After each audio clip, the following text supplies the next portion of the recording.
Welcome.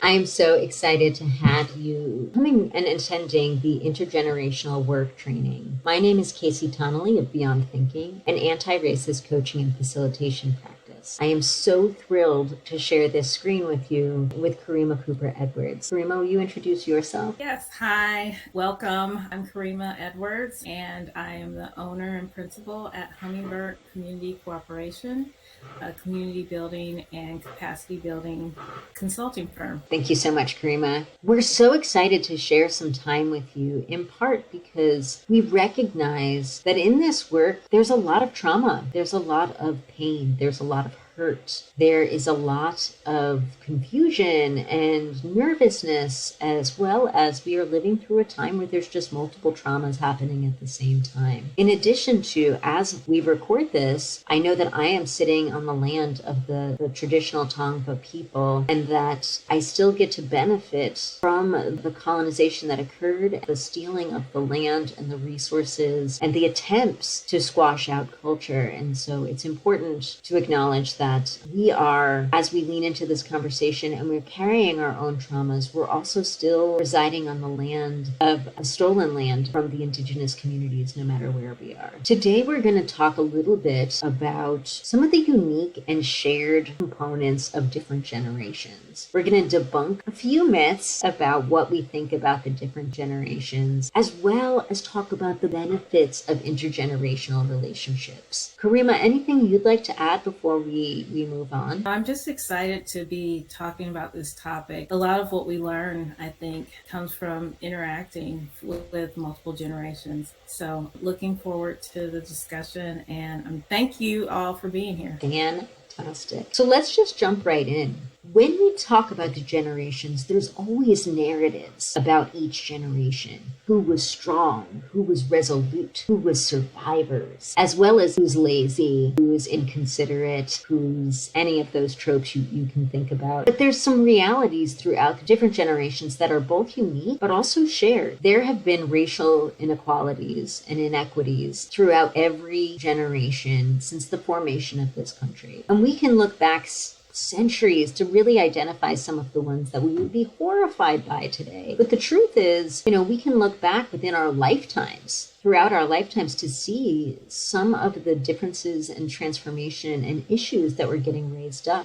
One of the images up there, 1964, during the Civil Rights Movement, where folks were really advocating for voting rights, housing rights, employment rights, and look at the signs. The signs up there actually have Black Lives Matter in them, because you could literally take the conversations that are happening today and put them into that time period, and the same work is continuing. It's just a little bit of a different conversation. We look back to the 1920s, where there was the Great Depression, and folks were really struggling. Throughout all of our generations, there has been warfare. There has been wars from World War I, World War II, Vietnam, the Korean War, multiple Iraq wars that occurred in the 90s, the Afghanistan War. It's constant. I also grew up during the time of the Cold War. Some of you, I'm sure, can remember that. And so a variety of different wars. Epidemics, pandemics, and the war on drugs. Up on the screen, you'll also see images of Nancy Reagan saying, "Just say no." And this was the time where a lot of fear-based conversations were happening that also were informing legislation that were criminalizing people for struggling with addiction. And I think one of the greatest hypocrisies that we can identify looking at that is during Just Say No, the war was really on crack, which at the time was largely being utilized within the Black and brown communities. And yet today, when we we have a conversation about the opioid crisis. Why is one a criminal activity and one is a public health crisis? Part of that is because of the racial identities that are impacted by each of those substances. And the reality is, maybe we should have a conversation about addiction, as well as, whether it be a pharmaceutical drug or maybe something that is more developed in someone's garage. Because as we know, that opiates can also be used create meth. Again, another crisis that we're having. But looking at what communities are being impacted, you can clearly see the racial inequities that exist there. And one of the other images, we talk about the AIDS crisis. I remember when it was called GRID in the early 80s, and then it was like, what is HIV? What is AIDS? And just fear, fear, fear, fear, fear. And looking at how today, how many folks, when they contract HIV, it's something they can live with. They can have a long, full life with. But in the 80s, when there was still so much stigma and shame around homosexuality, but also anti-Blackness, we saw that such a huge number of Black, gay, mostly men, were dying at an exponential rate. And the attention that it received was pretty minimal or kind of caustic and dismissive. And so when a lot of white gay men started dying very quickly, there was a little bit more of urgency that got created for discovering pharmaceutical drugs that could help people survive and live a longer life. As well as 9/11, where for me it was the first time when I was living in New York where I saw permissible racism. Anybody who may or may not be Middle Eastern was all of a sudden assumed to be a terrorist. And for me, I kept looking and being like, but these are our fellow New Yorkers. They're also going through this moment. So they're going through this moment and they're being villainized. And so recognizing that there's a theme throughout those generations, there has consistently been inequities. There have been consistent struggles that the country has gone through, but how and who has been impacted is very different. But as you can see that whether we're looking at 1964 or today, we're still seeing these same dynamics play out. Karimah, anything you want to add on to that? I was just thinking as you were talking through some of the things that are on the screen, I also lived through several of those bullet points, and just like the war on drugs, the AIDS crisis, the economic crises that we've had, and definitely civil rights. Even more, we've seen the disproportionate impact consistently on Black and Brown communities. It's a reminder that this is something that we haven't been able to dismantle yet. And we have plenty of examples in the past, but I think that by having communication with multiple generations, that we're able to look at it from a perspective of what did we do that wasn't right and how can we move forward in a better direction. I love that. So as we're talking about this, I'm just reminded of so many things that have happened over the years with inequities in each generation. And as you mentioned before, we talked about the major events, but there were also things that for a long time were just part of the fabric of this nation. We as Black people weren't allowed to vote until 1870, and that was just for Black men. It's crazy for me to even think that 100 years ago, women couldn't even vote. We had efforts for voting rights. And even now, I mean, we can start talking about what's going on now, where there's very overt methods being used to prevent voters from being able to have their votes counted. But we had the Voting Rights Act in 1965 and efforts to end Jim Crow laws, which restricted not just voting, but also housing access, the right to good education, and access to public spaces. That's one thing that has been part of the legacy of America. In addition to that, redlining, which has prevented access to home loans and housing in areas that people want to live in, housing choice. It's interesting to look at how restrictive covenants still exist in this time. They're still on the books. And what has happened now, what we're seeing today, is that home loans some of the big banks have made it hard and are now paying for, in retribution, their actions to make sure that Black and Brown people don't live in certain communities. We're also seeing what's called greenlining, where the access to open space and healthy environments are being restricted for our communities as well. And then as far as education, looking at the past, which of course there was segregation and disproportionate taxing for public schools. But now today we look at how Black and Brown people are disproportionately burdened with student loans and access to funding for education. In addition to that, where are our teachers in our communities? Are they having opportunities to teach kids of color and provide them with the tools that they need to be successful, such as access to a printing apprenticeships and higher education in general. I think one of the things that's interesting, Casey, is right now as we're all experiencing this pandemic, I think it triggered some of us as people of color that there's this history of not competent healthcare.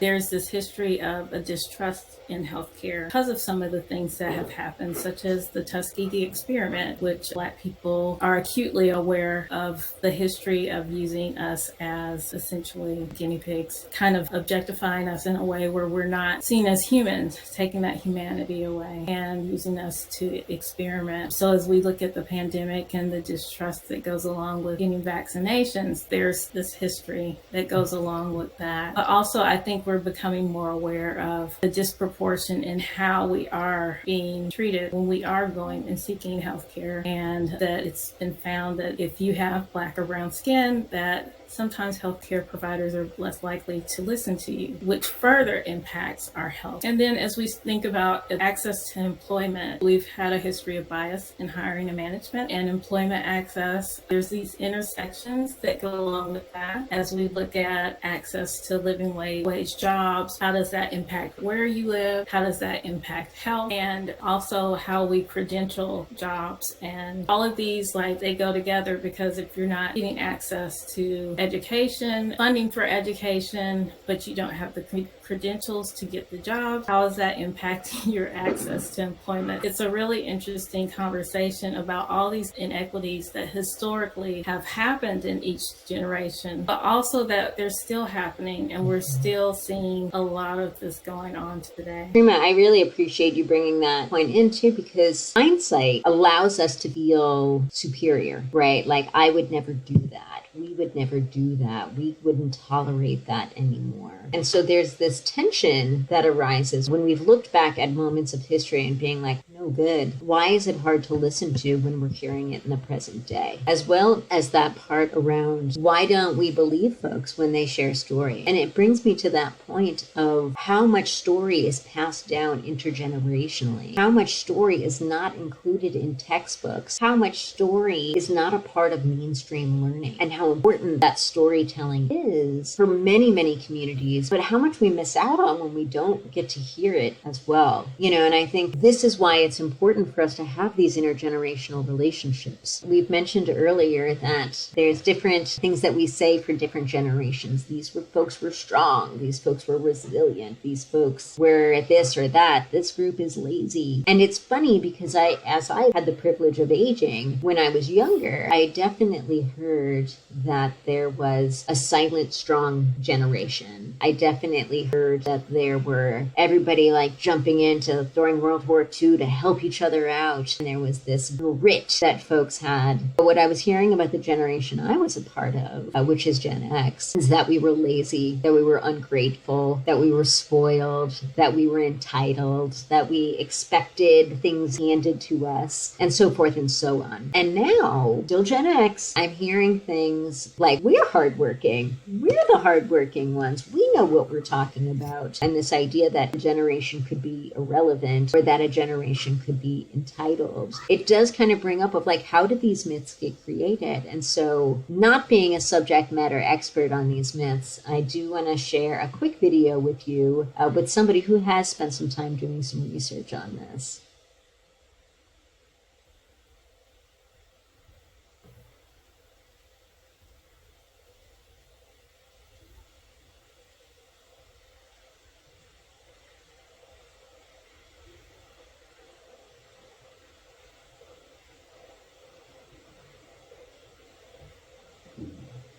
Differences throughout this book, really, and consistently ask the question, are there generational differences, especially with interesting kind of psychological factors like motivation? And there's a lot of people who talk about generational differences. There's a lot of speculation about whether or not older and younger generations are different, what effects they have, but really we found no strong scientific evidence to support the fact that there were any generational differences. We conducted our own study of about 3,000 people and found there were very minor differences in motivation between generations, younger and older people, but not in the direction we'd expect. So we actually found that younger generations, younger workers, tend to value pay and job security slightly more than the older generations. And this wasn't the effect we were expecting to find. So we explained that by looking at the other variables. And we found that income levels were really a much better predictor of motivation, especially related to pay and job security, than how old a worker was. So really, younger people who are tending to be making less money are more likely to value money and job security. So if you look at younger or older workers, the amount they're paid, their income levels, are explaining those generational differences. And even though they are very minor generational differences, over and above anything that we could predict from knowing how old that person is. So this is really important to know because you need to look at generational differences in motivation and actually measure it and see what's actually going on, instead of assuming that the stereotypes about millennials or baby boomers or Generation X, Y, Z are automatically true. One of the things I appreciate that he highlighted is that income level piece, because I also think about student debt. If I was somebody, when I went to college, I graduated, and I'm so sorry for younger folks that this is not going to be a nice thing to hear. I graduated with my BA with $12,000 worth of debt. I did 2 years of AmeriCorps and paid the student loans. I was able to be debt-free by the student loan-wise by the time I was 24. That's not true for today's folks who are coming out of college that have some hundreds of thousands of dollars of debt, greater than a mortgage. And so thinking about that generational difference as well. So when you hear folks maybe being concerned about wanting a higher income, it's also because they're starting with a greater amount of debt that some of us have ever had to think about. Karimah, your thoughts? No, that's a good point. When you put it in that context, I think that there are some acute differences when it comes to the generations for reasons like that. I mean, that was a really great example, but I think it's important for us to kind of have these conversations so that we're not being divisive, right, between the generations, because really there's more that we share in common and that we can learn from each other, and dividing us based on,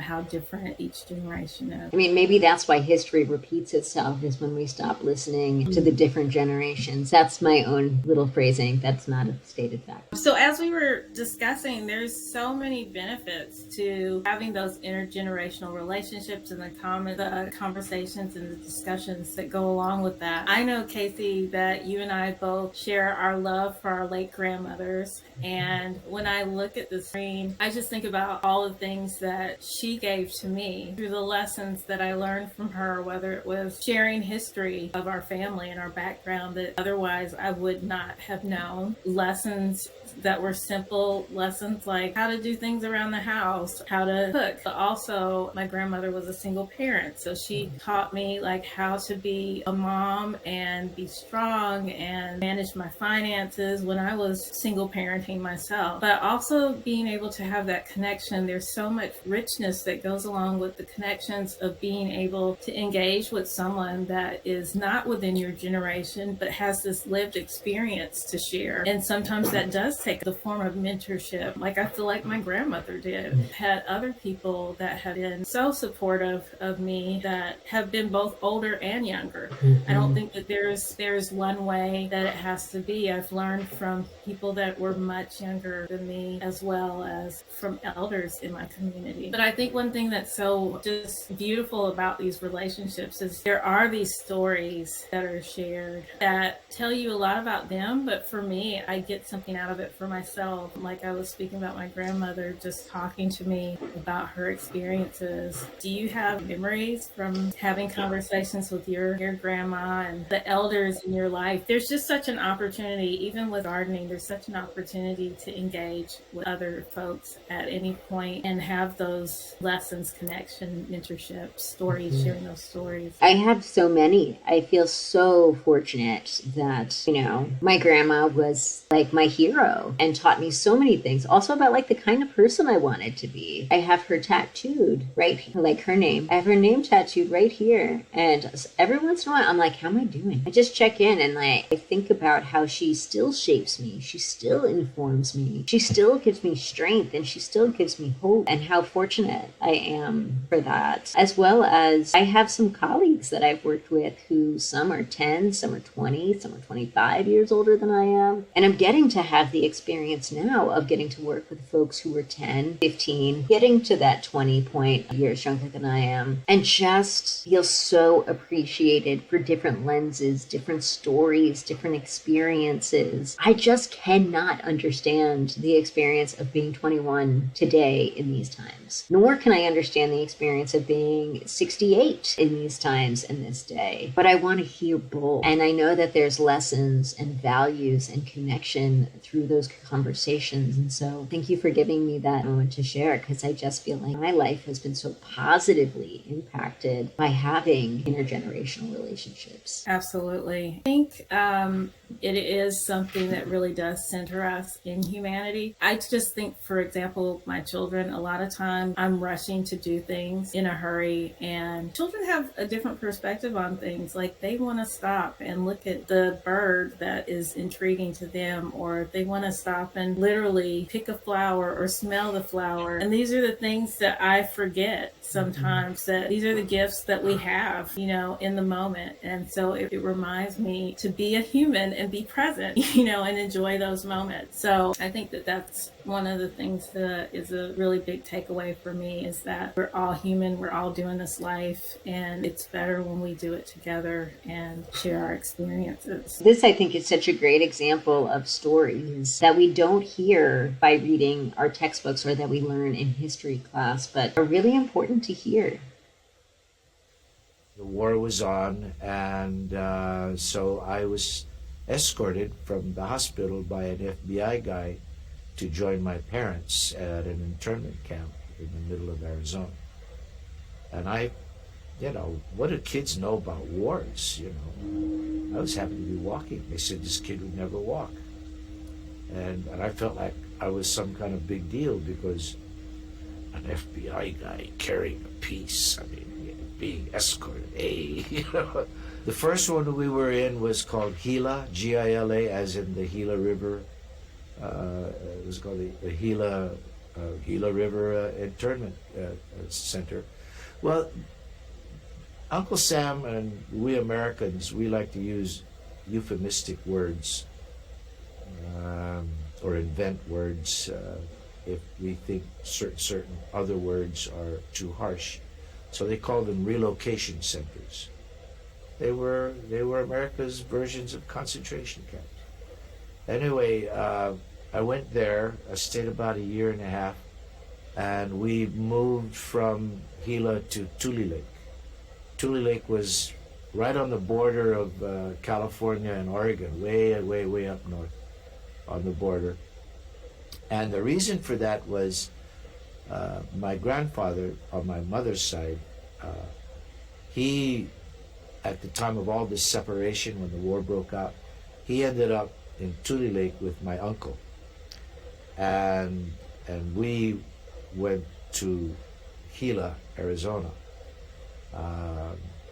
So my mother had this strong feeling that perhaps he may not live through the war, and she wanted to be with him. And so I forget how we did it, but because I was too young to understand those things, but that's how we got transferred to It consistently has my heart hurt when I hear stories about that. Growing up in New York, while I was in school, every year, Holocaust survivors came and talked to us about their experience. And it was powerful, and so important, and definitely helped to shape my connection to humanity, as well as just like my desire for the world to be different. But this was not a story that I heard. I think Japanese internment camps were maybe a paragraph in all of my history books combined. And so thinking about, hearing the story, I'm heartbroken by the story, but I'm heartbroken because how many stories have I not learned or heard that have real present day current impacts on people that I care about?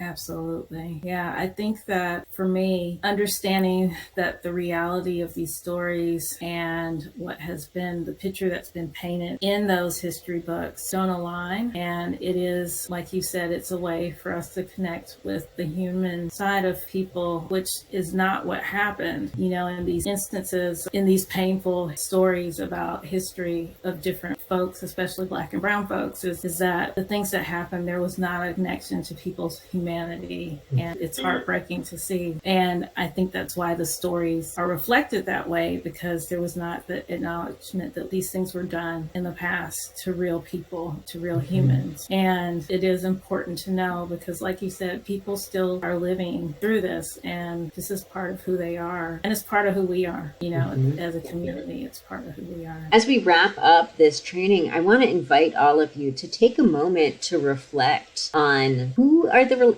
intergenerational relationships in your life. What richness have they brought to your life? As well as what stories maybe have you not heard, and how can you learn more about them? There's a lot of different ways to do that. We definitely have a resource list available, but also Google can be your friend. And I highly encourage folks to continue on with their own learning and their own reflection, both in this offering as well as beyond. I want to thank you so much for your time. Our contact information is up there. Karimah, any final words to close us out? I would just say continue to be curious. There's so much to learn from other folks, and no matter what their age, but everyone has experiences, and sharing that is really a gift. So I thank you all for being part of this, and if you have any questions, you know where to find us.